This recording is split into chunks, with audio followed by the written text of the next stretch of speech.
ਸੋ ਅੱਜ ਆਪਾਂ ਸਟਾਰਟ ਕਰਾਂਗੇ ਜੋ ਪਿੱਛੇ ਕੁਐਸਚਨ ਜਾਂ ਸਵਾਲ ਆਪਾਂ ਨੂੰ ਆਏ ਉਹਨਾਂ ਦੀ ਡਿਸਕਸ਼ਨ ਦੇ ਨਾਲ ਅੱਜ ਦਾ ਜੋ ਇਹ ਪੋਡਕਾਸਟ ਹੈ ਉਹ ਸਟਾਰਟ ਕਰਾਂਗੇ।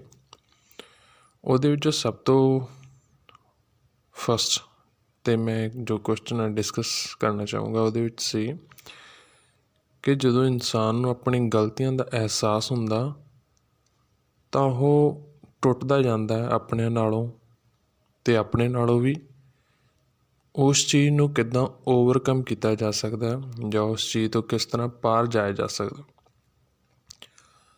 ਸਭ ਤੋਂ ਪਹਿਲ ਤਾਂ ਅਗਰ ਤੁਹਾਨੂੰ ਆਪਣੀ ਗਲਤੀ ਦਾ ਅਹਿਸਾਸ ਹੁੰਦਾ ਤਾਂ ਇਸ ਤੋਂ ਵੱਡੀ ਕੋਈ ਰਿਅਲਾਈਜੇਸ਼ਨ ਉਸ ਟਾਈਮ ਦੀ ਜਾਂ ਉਸ ਮੂਮੈਂਟ ਦੀ ਨਹੀਂ ਹੋ ਸਕਦੀ। ਲੋਕ ਜ਼ਿੰਦਗੀਆਂ ਹੀ ਬਿਤਾ ਦਿੰਦੇ ਨੇ ਅਤੇ ਉਹਨਾਂ ਨੂੰ ਆਪਣੀ ਗਲਤੀ ਦਾ ਅਹਿਸਾਸ ਹੀ ਨਹੀਂ ਹੁੰਦਾ।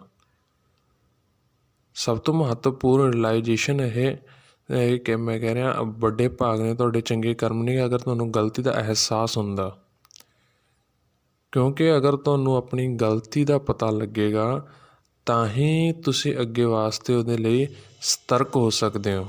ਅੱਗੇ ਵਾਸਤੇ ਜੋ ਵੀ ਤੁਹਾਡਾ ਅੱਗੇ ਵਧਣ ਦਾ ਇੱਕ ਰਾਹ ਹੈ ਉਹ ਪੱਧਰਾ ਹੋਏਗਾ। ਜੋ ਤੁਹਾਨੂੰ ਗਲਤੀ ਦਾ ਪਤਾ ਲੱਗੇਗਾ ਉੱਥੇ ਤੁਹਾਨੂੰ ਇੱਕ ਅੜਚਨ ਦੀ ਪਹਿਚਾਣ ਹੋਏਗੀ ਜੋ ਕਿ ਗਰੋਥ ਦੇ ਵਿੱਚ ਆ ਰਹੀ ਹੈ। ਜਦੋਂ ਤੁਹਾਨੂੰ ਗਲਤੀ ਦਾ ਅਹਿਸਾਸ ਹੁੰਦਾ ਉਹ ਅੜਚਨ ਦੀ ਪਹਿਚਾਣ ਹੋ ਜਾਂਦੀ ਹੈ।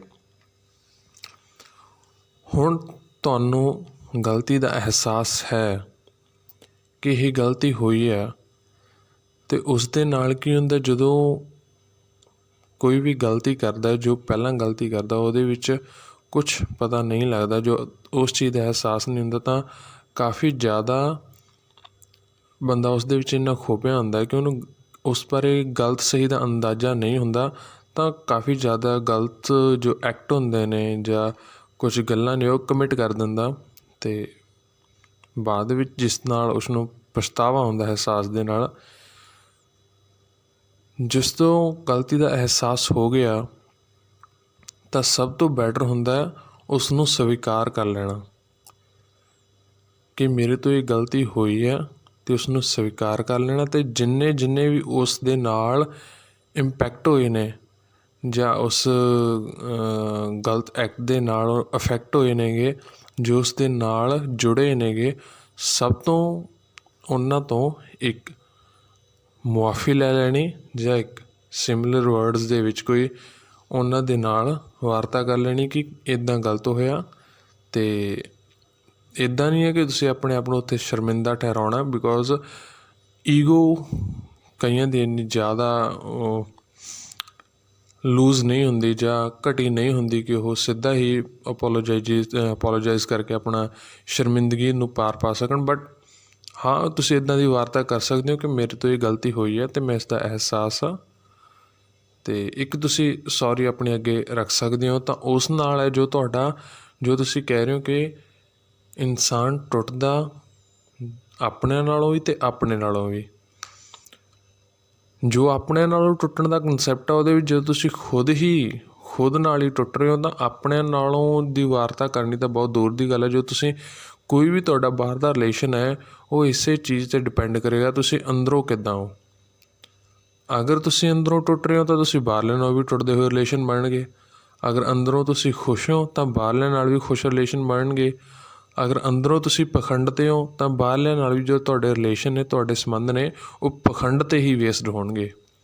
ਇਹ ਕਦੇ ਵੀ ਨਹੀਂ ਹੋ ਸਕਦਾ ਕਿ ਮੈਂ ਅੰਦਰੋਂ ਕੁਛ ਹਾਂ ਅਤੇ ਬਾਹਰਲੇ ਰਿਲੇਸ਼ਨ ਮੇਰੇ ਉਸ ਨਾਲ ਜ਼ਰਾ ਵੀ ਅਫੈਕਟ ਨਹੀਂ ਹੋ ਰਹੇ।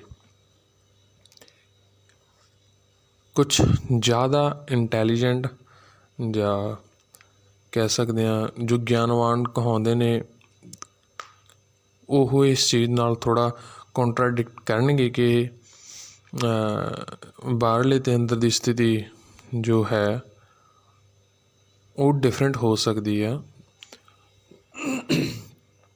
ਬਟ ਅਕੋਰਡਿੰਗ ਟੂ ਮੀ ਉਹ ਵੀ ਕਿਤੇ ਨਾ ਕਿਤੇ ਉਹ ਗੱਲ ਵੀ ਹੈ ਜੋ ਪਖੰਡ ਦੇ ਦਾਇਰੇ ਦੇ ਵਿੱਚ ਹੀ ਆ ਜਾਏਗੀ।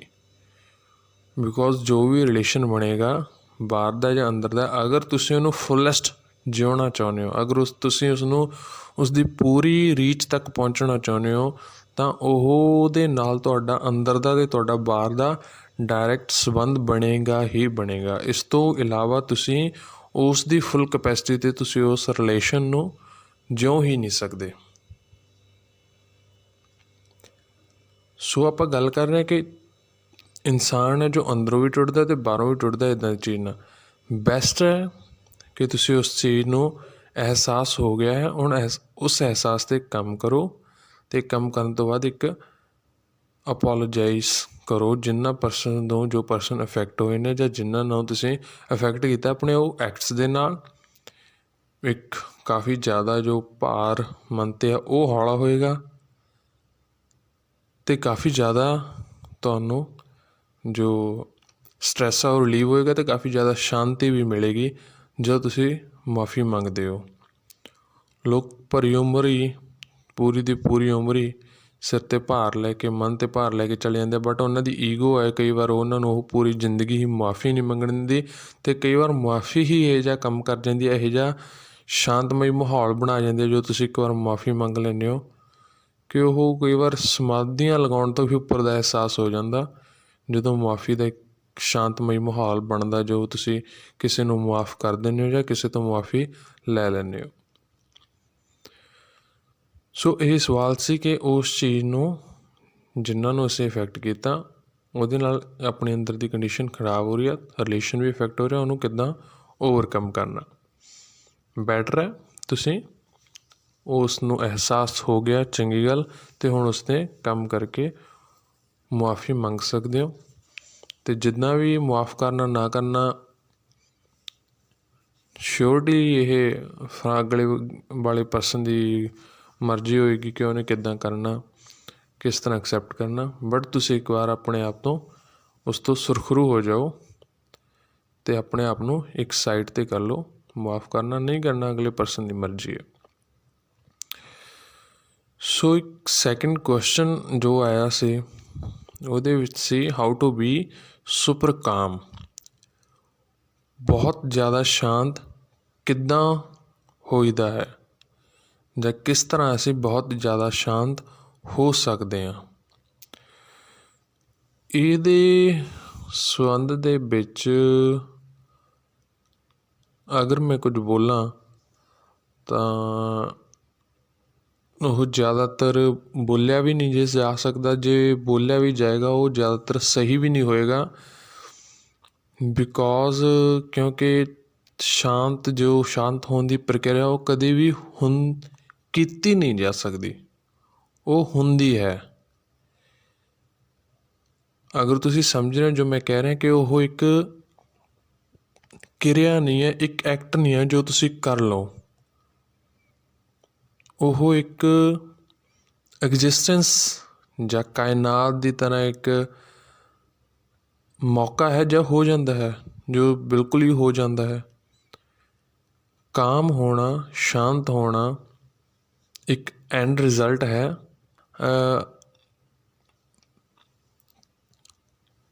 ਆਖਰੀ ਪੜਾਅ ਹੈ ਜੋ ਤੁਹਾਨੂੰ ਮਿਲ ਗਿਆ, ਉਸ ਤੋਂ ਅੱਗੇ ਦੇ ਪੜਾਅ 'ਤੇ ਤੁਸੀਂ ਹਾਂ ਸ਼ੋਰਲੀ ਵਰਕ ਕਰ ਸਕਦੇ ਹੋ, ਬਟ ਆਪਾਂ ਇਹ ਲੈ ਕੇ ਨਹੀਂ ਚੱਲ ਸਕਦੇ ਕਿ ਮੈਂ ਪੂਰਾ ਸੁਪਰ ਕਾਮ ਹੋਣਾ ਜਾਂ ਸ਼ਾਂਤ ਹੋਣਾ ਪੂਰੀ ਤਰ੍ਹਾਂ, ਇਹ ਚੀਜ਼ ਨਹੀਂ ਕੀਤੀ ਜਾ ਸਕਦੀ।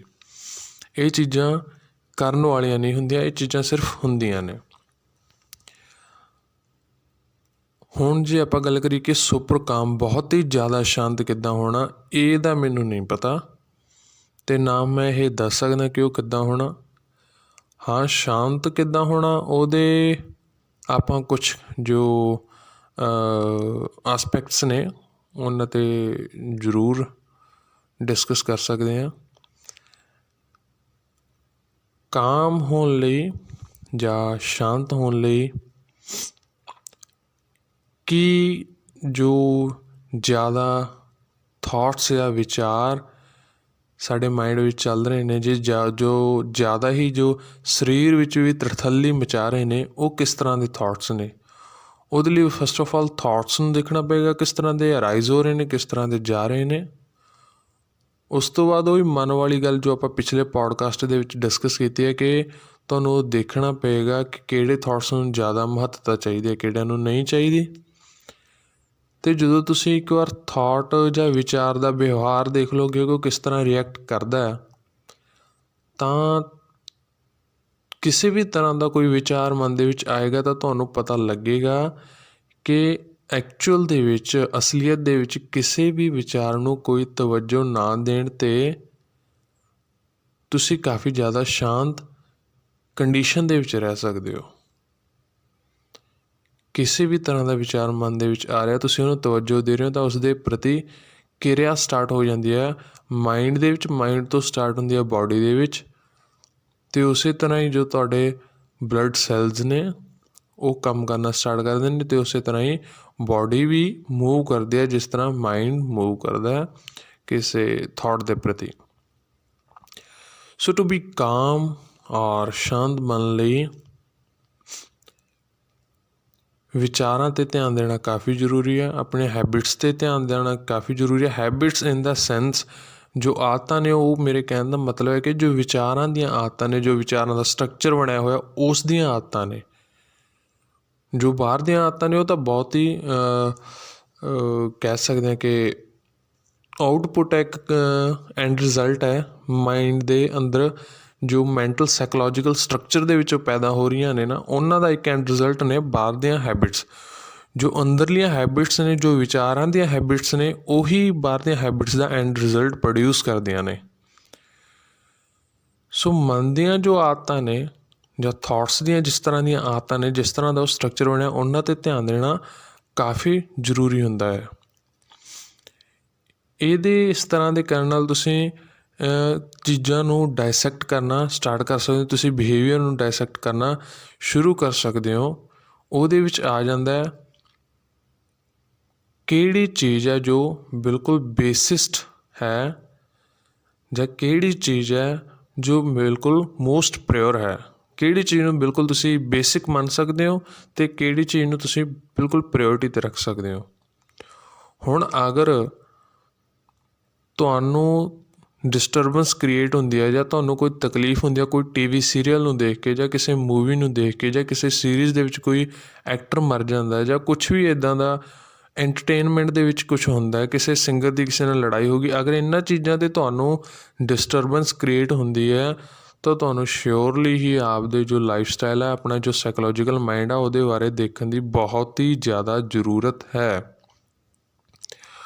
ਅਗਰ ਤੁਹਾਨੂੰ ਕੋਈ ਵੀ ਡਿਸਟਰਬੈਂਸ ਜਾਂ ਕੋਈ ਵੀ ਤਕਲੀਫ ਨਹੀਂ ਹੁੰਦੀ, ਭਾਵੇਂ ਤੁਹਾਨੂੰ ਤੁਹਾਡੀ ਮਨਚਾਹੀ ਚੀਜ਼ ਮਿਲ ਰਹੀ ਹੈ ਚਾਹੇ ਨਹੀਂ ਮਿਲ ਰਹੀ, ਚਾਹੇ ਤੁਹਾਡੀਆਂ ਡਿਜ਼ਾਇਰਸ ਕੰਪਲੀਟ ਹੋ ਰਹੀਆਂ ਨੇ ਚਾਹੇ ਨਹੀਂ ਹੋ ਰਹੀਆਂ, ਜੋ ਤੁਹਾਡੀਆਂ ਬੇਸਿਕਸ ਨੇ, ਤੁਹਾਨੂੰ ਖਾਣਾ 2 ਟਾਈਮ ਦਾ, ਰਹਿਣ ਲਈ ਵਧੀਆ ਜਗ੍ਹਾ, ਇੱਦਾਂ ਦਾ ਕੁਛ ਮਿਲ ਰਿਹਾ ਅਤੇ ਚਾਹੇ ਤੁਹਾਡੀਆਂ ਡਿਜ਼ਾਇਰਸ ਕੰਪਲੀਟ ਨਹੀਂ ਹੋ ਰਹੀਆਂ, ਤਾਂ ਤੁਹਾਨੂੰ ਇਹ ਨਹੀਂ ਸੋਚਣਾ ਪਵੇਗਾ ਕਿ ਹਾਊ ਟੂ ਬੀ ਕਾਮ, ਜਾਂ ਸ਼ਾਂਤ ਕਿੱਦਾਂ ਹੋਣਾ ਹੈ। ਤੁਹਾਡਾ ਸੁਭਾਅ ਹੀ ਸ਼ਾਂਤ ਹੋਏਗਾ ਉਸ ਟਾਈਮ।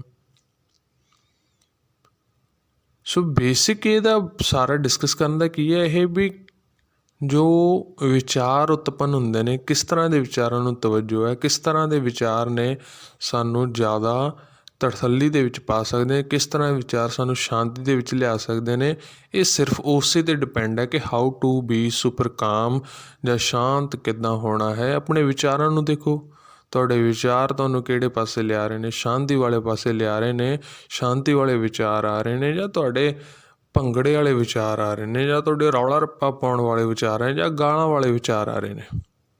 ਸਿਰਫ ਇਹਨਾਂ ਚੀਜ਼ਾਂ 'ਤੇ ਡਿਪੈਂਡ ਹੈ। ਅਗਰ ਤੁਸੀਂ ਵਿਚਾਰਾਂ ਤੋਂ ਪਾਰ ਜਾ ਸਕਦੇ ਹੋ, ਅਗਰ ਤੁਸੀਂ ਵਿਚਾਰਾਂ ਨੂੰ ਲਾਂਭੇ ਰੱਖ ਕੇ ਅੱਗੇ ਤੁਰ ਸਕਦੇ ਹੋ, ਤਾਂ ਇਹ ਸਵਾਲ ਪੁੱਛਣ ਦੀ ਲੋੜ ਹੀ ਨਹੀਂ ਪਏਗੀ। ਉੱਥੇ ਜੋ ਮੈਂ ਕਿਹਾ ਕਿ ਸੁਪਰ ਕਾਮ ਨੂੰ ਡਿਸਕਸ਼ਨ ਨਹੀਂ ਕੀਤਾ ਜਾ ਸਕਦਾ, ਉਹਦੇ ਬਾਰੇ ਨਹੀਂ ਦੱਸਿਆ ਜਾ ਸਕਦਾ। ਜਦੋਂ ਤੁਸੀਂ ਵਿਚਾਰਾਂ ਤੋਂ ਪਾਰ ਲੰਘੇ, ਜਦੋਂ ਤੁਸੀਂ ਥੋਟਸ ਤੋਂ ਉੱਪਰ ਦੀ ਲੰਘੇ ਕਿ ਥੋਟਸ ਮਾਈਂਡ ਦੇ ਵਿੱਚ ਨਹੀਂ ਹੈ, ਉਹ ਸੁਪਰ ਕਾਮ ਕੰਡੀਸ਼ਨ ਹੈ।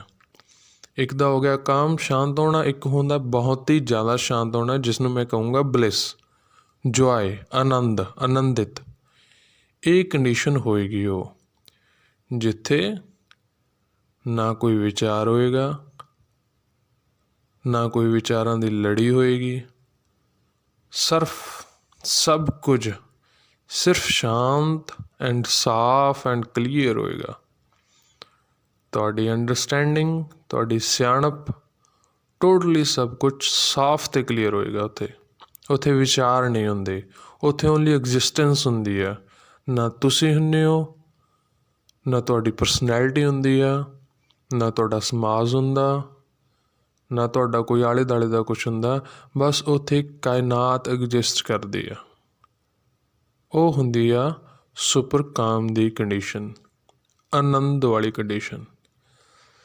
ਅਤੇ ਕੰਡੀਸ਼ਨ ਜੋ ਹੁੰਦੀਆਂ ਨੇ ਇਹ ਸ਼ਾਂਤ ਹੈ, ਜੋ ਸ਼ਾਂਤੀ ਹੈ ਉਹ ਐਂਡ ਰਿਜ਼ਲਟ ਹੋ ਸਕਦਾ। ਅਤੇ ਸੁਪਰ ਕਾਮ ਹੈ ਜੋ ਉਹ ਐਂਡ ਰਿਜ਼ਲਟ ਜਾਂ ਕੁਛ ਐਕਟ ਦਾ ਰਿਜ਼ਲਟ ਨਹੀਂ ਹੋ ਸਕਦਾ। ਇਹ ਚੀਜ਼ਾਂ ਸਿਰਫ ਹੁੰਦੀਆਂ ਨੇ, ਇਹ ਕੀਤੀਆਂ ਨਹੀਂ ਜਾਂਦੀਆਂ।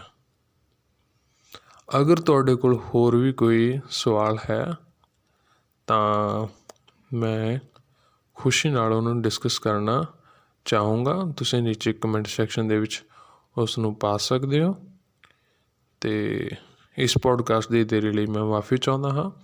ਅੱਗੇ ਜੋ ਕਰਤਾਰ ਨੇ ਚਾਹਿਆ ਤਾਂ ਜ਼ਰੂਰ ਮਿਲਾਂਗੇ। ਧੰਨਵਾਦ।